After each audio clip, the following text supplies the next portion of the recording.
Hi folks, it's me again, Mr. Morris, and we're here for another video lesson. This time we're going to be focusing on the wonderful world of neoclassical music. And as before, what I want you to do is start by having a listen to an exercise on Audio Mac. It should be Lesson 3 Neoclassical Music, that playlist, and questions 1 to 7 on Edmodo. What I'm going to do is I'm going to put the questions up now. And so as before, you need to pause the video, give yourself an opportunity to listen a couple of times to the extract, and then answer the questions, and then we'll go through here. So pause the video now. Okay, so hopefully you've done that, you've completed the first task. Just very quickly, the woodwind instrument that plays the melody at the start is the clarinet. Can I write this here now? Is it going to be silly? Clarinet. Well, that's great, isn't it? Really effective. Net. Oh, there we go. Maybe it's a weird angle. After that, we have a different instrument, a different woodwind instrument. It's the oboe. Again, I think there's something weird with my pen, but that should be the oboe. The playing technique that you should have identified is pizzicato. The voice type, soprano. The word that best describes this singing style is aria because it's a solo song. And the text setting, or the way the words are set, or the text is set, you should put syllabic. There are a few melismas, but on the whole it's pretty syllabic. And it's a piece by Mozart, so it's from the classical period. Okay, moving on. We are going to now focus on neoclassical music, and the first thing I'd like you to do is actually think about what this word might mean. So pause the video and answer question 8 on Edmodo without using any resources, Google or Bing or whatever, and it will be useful for a bit later in the lesson. So pause the video and answer question 8 on Edmodo now. Okay, so the big reveal. Firstly, let's take the prefix neo. And we're not talking about the character from The Matrix. It comes from Greek and it means new. So we're essentially dealing with new and classical. These are the two terms that we get together, and we now have this idea of neoclassical. So we need to think about what this actually means. Essentially, we're taking ideas, we're drawing inspiration from earlier periods of music. Not just the classical period, also the Baroque period. Now, this is where you definitely need this down in your notes. And actually, I'm going to test you by asking you to complete question 9 on Edmodo by copying this word for word. So music which was written in the 20th century, but heavily influenced by features of Baroque/classical music. So pause the video and make sure you get that down on Edmodo now. Okay, moving on. So now if you think to how big, emotional and expressive things got by the end of the Romantic period, neoclassical music really did reject this in place of structure, form, clarity and emotional restraint. If you think about it, these are ideas that clearly echo the music of the classical period and the Baroque period to a certain extent. But combined with technological advances in terms of instrument design and the instruments that we've added to the orchestra, we're going to get a very different approach to music and composition. And so essentially what you do is you take these ingredients, as broad as they may sound, and you get neoclassical music. One difficulty is it's not as simple as having like a prescriptive list of features of neoclassical music, because you can take different combinations, you can create different combinations from all the ingredients that we have that define periods of music. So as a style of music, it became very popular between the world wars. And you could argue, I guess, that the idea of emotional restraint was much needed, especially when people were confronted by, well, the harsh realities of the time in terms of war and famine and massive issues with the economy, blah, blah, blah, blah, blah. So artists were wrestling with how to best reflect the human condition through through their art. And this is why, particularly in music, we start to get all of these different styles and trends emerging in the 20th century. There isn't just one style of music. So here, if we just take what we might call a more traditional or classical portrait, and just for some comparison to in art, some neoclassical pieces of art here. So a little bit different, you might say. Right, so what I've done is I've listed some features of neoclassical music, and I actually want you to identify the features which are drawn from the 20th century. So have a go at doing this by pausing the video and completing question 10 on Edmodo. You need to select all of the features which should come from the 20th century. Ignore my little notification there. Okay, so hopefully you've done that already. If not, again, pause the video and go back to question 10 on Edmodo. Just to show you, and I've kind of built this up, and these are some extra sort of bits of information, particularly with the composers. But essentially, in terms of 20th century, I've asked, well, I hope that you've picked bitonality, frequent changes of key, unexpected harmonies, unexpected chord sequences, and deliberate wrong notes.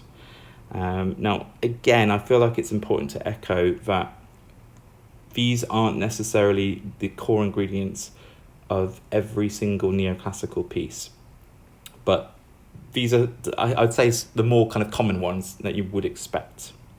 In addition, the composers that I would really like you to be aware of are Stravinsky and Prokofiev. The other guys that are listed are prolific composers, or work prolific composers, but these two are, I would say, are super important.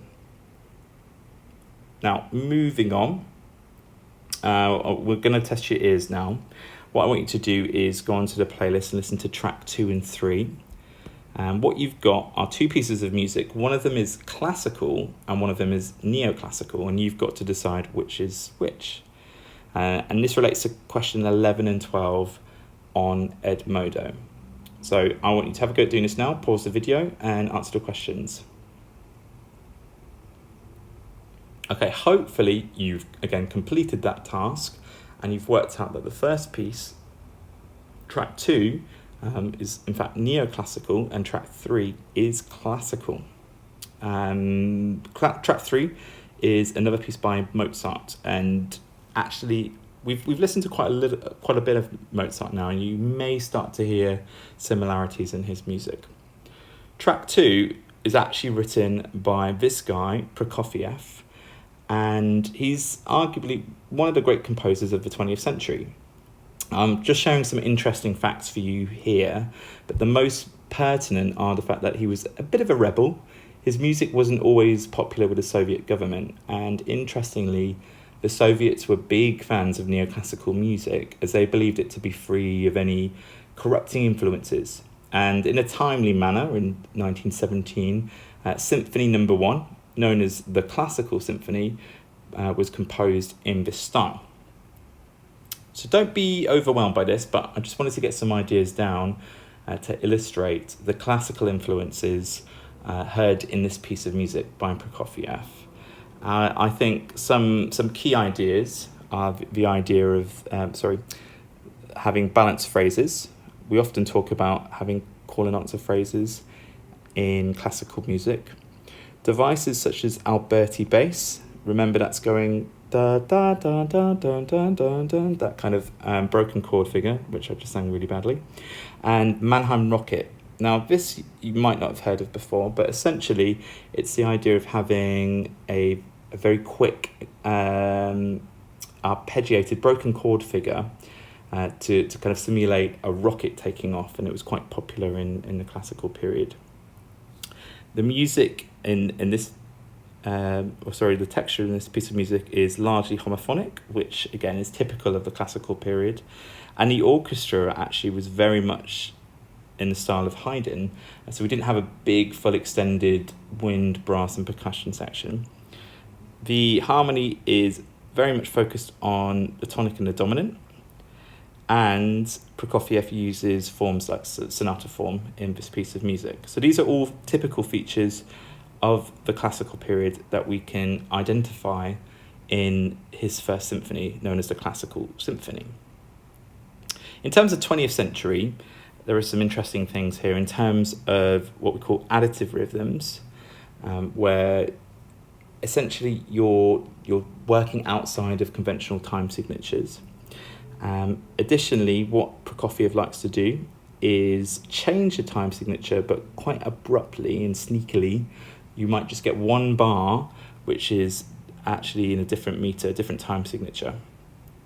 In terms of melodies, very wide-ranging pitch and huge contrast in dynamics. I think one of my favourite features of this, though, is the fact that quite often Prokofiev modulates, he changes the key to unrelated keys. So, for example, we would expect, say, C major to go to the dominant or the subdominant or the relative minor, perhaps. But Prokofiev doesn't do that. He goes to keys which don't necessarily have any relationship to each other. Now, admittedly, one of my favourite composers of all time is Stravinsky. And one reason is the diversity of his compositions. He literally caused a riot in 1913 with the Rite of Spring, which we have actually listened to. But also he composed in lots of other styles, and obviously neoclassical music, which is why we're referring to him here. Now, one example is the Pulcinella Suite, which is a multi-movement work. And some of the most interesting features, again, are the fact that despite Stravinsky often writing for very large ensembles, in this piece he writes for a very small orchestra, and one without even clarinet or percussion. He likes to use a range of both polyphonic and homophonic textures, which are reminiscent of the Baroque period. And he also uses directions such as concertino and ripieno, which, if you remember, actually refer to this idea of concerto grosso. Now, don't worry if you can't quite remember what that means, but these are directions that we would expect in a Baroque piece of music. Now, what I want you to do is have a listen to a little bit from the Pulcinella Suite. I've given you 2 extracts from the same movement, and this is a theme and variation. And what I want you to do is listen to track 4, which is variation 1, and track 5, which is variation 2, and have a go at answering these questions on Edmodo. So pause the video and have a go now. Again, I hope that you've answered those questions. Very quickly, just to go through those. The time signature is 6/8, and the melody in the first half of the extract is the oboe. The French horn is actually playing a counter melody with the oboe there. The next track, which is variation 2, the instrument which is accompanying the flute is the bassoon. It's playing like a broken chord figure. And then, as well as the flute, the other melody instrument is the French horn. We've actually just heard the French horn in the previous track. I actually want you to go back to these 2 variations, track 4 and 5, but just have a look at the information now presented. So press pause and just get a sense of this neoclassical style. Hopefully you've listened to variation 1. I want you to do the same with variation 2. Again, just pause the video, have a look at this information and listen again. It's a very short extract.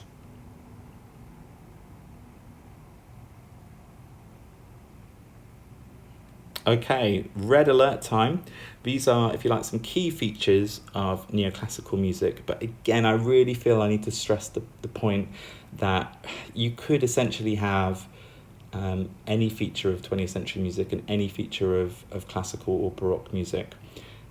And together that could create what we would call neoclassical music. But here are some key ideas to consider and have ready to go in an exam situation. So from a classical perspective, we might say that there are clear melodic lines, mainly diatonic harmony, balanced phrases or question and answer phrases, and classical orchestra.